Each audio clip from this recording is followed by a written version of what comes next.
여러분 안녕하십니까? 마태복음서 강의 93강입니다. 오늘 우리가 함께 읽을 말씀은 마태복음서 13장 18절에서 23절 말씀입니다. 제가 여러분께 봉독해 드리겠습니다. 너희는 이제 씨를 뿌리는 사람의 비유가 무슨 뜻을 지녔는지를 들어라. 누구든지 하늘나라를 두고 하는 말씀을 듣고도 깨닫지 못하면 악한 자가 와서 그 마음에 뿌려진 것을 빼앗아 간다. 길가에 뿌린 씨는 그런 사람을 두고 하는 말이다. 또 돌짝밭에 뿌린 씨는 이런 사람이다. 그는 말씀을 듣고 곧 기쁘게 받아들이기는 하지만 그 속에 뿌리가 없어서 오래가지 못하고 말씀 때문에 환난이나 박해가 일어나면 곧 걸려 넘어진다. 또 가시덤불 속에 뿌린 씨는 이런 사람이다. 그는 말씀을 듣기는 하지만 세상의 염려와 재물의 유혹이 말씀을 막아 열매를 맺지 못한다. 그런데 좋은 땅에 뿌린 씨는 말씀을 듣고서 깨닫는 사람을 두고 하는 말인데 이 사람이야말로 열매를 맺되 100배 혹은 60배 혹은 30배의 결실을 낸다. 제가 지난번 우리 마태복음서 강의에서 말씀드렸듯이 씨를 뿌리러 나간 사람의 마음은 추수에 있습니다. 이 씨가 자라서 열매를 맺어서 풍성한 수확을 하기를 잔뜩 기대하죠. 그런데 모든 씨앗이 다 튼실한 열매로 자라는 것은 아닙니다. 어떤 것은 뿌리자마자 새들의 먹이가 되고 어떤 것은 싹만 틔우고 말라버리고 어떤 것은 자라긴 자라도 결실이 없거나 쭉정이가 됩니다. 그래도 농부의 마음은 거기에 있지 않습니다. 더러는 실패를 하여도 결과적으로 잘 자란 씨앗들에서 100배, 60배, 30배 결실이 맺힐 것이기 때문입니다. 하나님 나라 일도 마찬가지입니다. 하나님께서 주신 비전을 이루려고 나선 이들은 때로 실패합니다. 주변 사람들의 조롱에 직면하기도 하고 가족들의 반대에 부딪히기도 하고 유혹과 실수로 넘어지기도 합니다. 그러나 온전히 하나님 말씀에 의지하여 먼저 앞길 걸어가셨던 그 예수님의 발자취를 따르면 반드시 열매를 맺고야 합니다. 그것도 놀라운 결실입니다. 100배, 60배, 30배이기 때문입니다.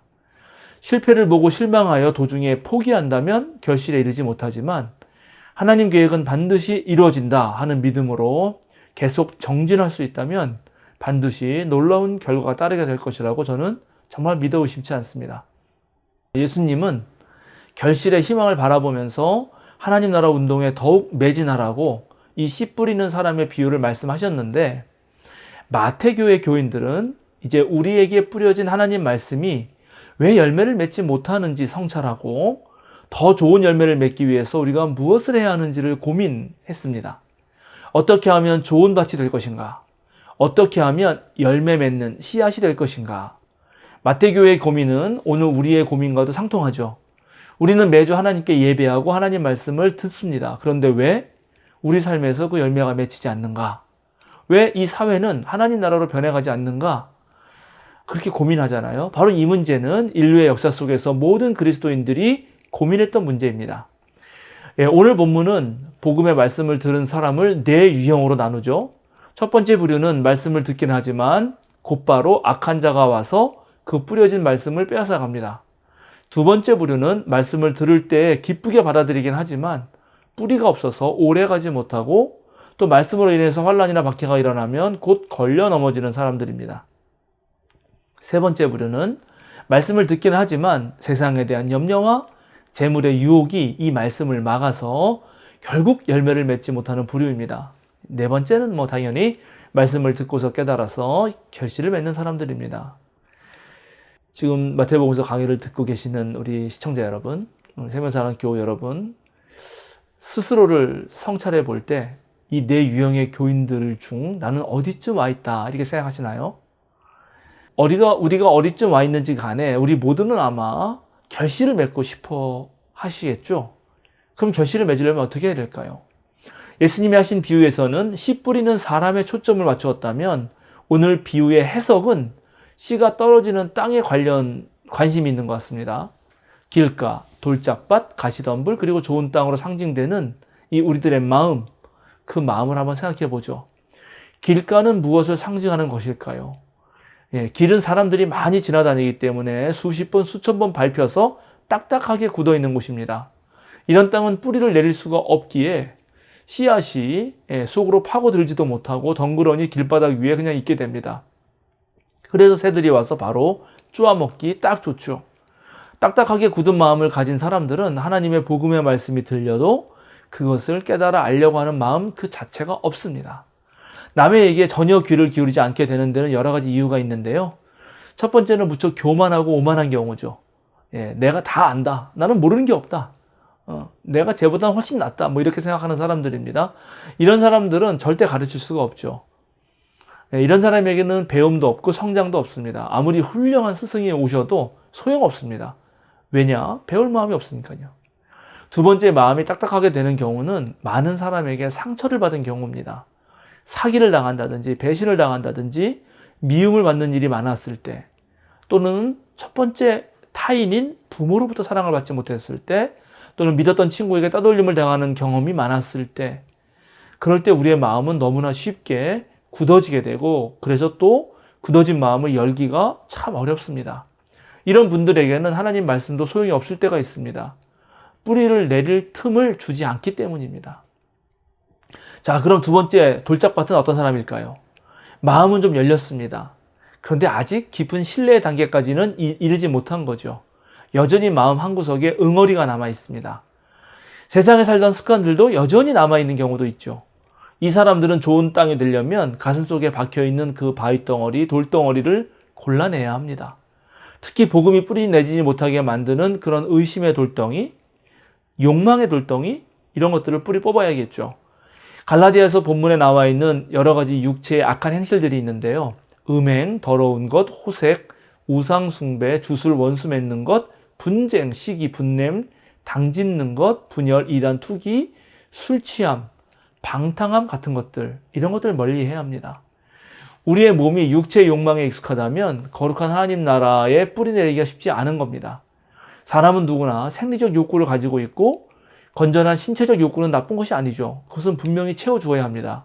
사람은 누구나 먹고 자고 쉬고 또 다른 사람들과 관계를 맺고 어느 공동체에 소속되길 원하고 또 사랑을 나누고 싶어 하죠. 사람이기 때문에 그렇게 할 수 있고 또 하고 싶은 것들이 있습니다. 그런 것들이 당연히 그 자체로 좋습니다. 가족끼리, 친한 사람들끼리 좋은 자리에서 맛있는 것을 먹고 삶을 나누고 스트레스 해소하는 거 너무 좋은 일이죠. 그러나 우리 인간은 우리의 생리적 욕구 이상을 늘 요구하는 경향이 있습니다. 그래서 욕구보다 더 큰 요구 때문에 욕망이 생기고 늘 결핍이 생깁니다. 욕구의 해소에 만족하지 못하고 더 많이 요구하는 이 과도한 욕망 추구, 이것은 하나님 말씀을 우리 안에 담지 못하도록 합니다. 예를 들자면 적당한 운동은 몸에 이롭죠. 그러나 과도한 운동은 몸을 상하게 합니다. 바둑에 빠진 사람은 잠잘 때 누워도 천정이 바둑판으로 보인다 그러고, 당구 좋아하는 분들은 지나가는 사람들의 머리가 다 당구공으로 보인다고 그런 말을 종종 듣습니다. 이렇게 세상에 다른 것에 물들어 있다면 하나님 말씀이 뿌리 내리지 못하는 것은 당연합니다. 주일에 교회에 와서 설교를 듣고 감동을 받지만 마음속 깊은 곳에서는 세상에 대한 욕망과 이전에 해오던 습관들 때문에 결국 뿌리를 내리지 못하게 되는 것입니다. 세 번째, 가시덤불이 가득한 땅은 어디일까요? 이런 사람들에 대해서는 성서가 정확하게 꼬집어 아주 짚어서 말해주고 있습니다. 세상의 염려와 재물의 유혹이 말씀을 막는다. 우리가 이 구절 살펴봐야겠죠. 세상이나 재물이 하나님 말씀을 막지는 않겠죠. 세상에 대한 염려, 재물 때문에 생기는 유혹이 말씀을 막는다는 것입니다. 이 세상이나 재물을 없앨 수는 없겠죠. 그렇기 때문에 문제는 우리들이 살고 있는 이 세상, 우리가 가지고 있는 이 재물을 탓할 게 아니라 우리들의 마음, 세상과 재물을 대하는 우리들의 마음을 살펴야 합니다. 부자이면서도 계속 재물의 유혹에 속아 넘어가지 않을 수 있고, 험한 세상을 살아가지만 세상 걱정에 숨 막히지 않을 수 있도록 우리 마음을 살피자는 것입니다. 돈이 전부인 세상에서는 돈 때문에 많은 사건, 사고가 벌어지고 심지어 목숨까지도 버리거나 생명을 해치는 일도 발생하죠. 그런데 정말 돈이 인생의 전부일까요? 돈은 필요하죠. 그렇지만 그것이 전부는 아닙니다. 돈은 있다가도 없고 없다가도 있을 수 있죠. 더 중요한 것은 우리들의 마음입니다. 세상의 걱정에 휘둘리지 않는 마음, 재물의 유혹에 넘어가지 않는 그 마음을 어떻게 지키고 길러내느냐가 더 중요합니다. 하나님 나라의 희망을 말하면서 동시에 하나님 나라 씨앗을 받을 만한 땅이 준비되었는지를 물었던 이 마태 교인들의 고민, 이게 바로 우리의 고민이죠. 우리가 씨라면 길가이든 돌밭이든 가시덤불이든 모든 고난을 이겨나가며 싹을 틔우고 열매를 맺도록 우리를 단련하고 훈련해야 되죠. 그런데 우리가 밭이라면 우리는 좋은 땅이 되도록 노력해야 할 것입니다. 한번 자신을 돌아볼 필요가 있다고 생각합니다. 나는 그리스도인인가? 정말 예수를 따르는 제자인가? 성령의 열매를 맺고 있는가? 사랑과 기쁨, 화평과 오래 참음, 자비와 양선, 충성과 온유와 절제가 내 안에서 내 삶에서 피어나고 있는가? 우리가 이런 열매를 맺지 못하고 있다면 빨리 우리 자신을 바꿔야 되지 않을까요? 초대 교회의 위대한 교부셨던 아우구스티누스의 설교 한 대목을 들려드리려고 합니다. 할 수 있을 때 변하십시오.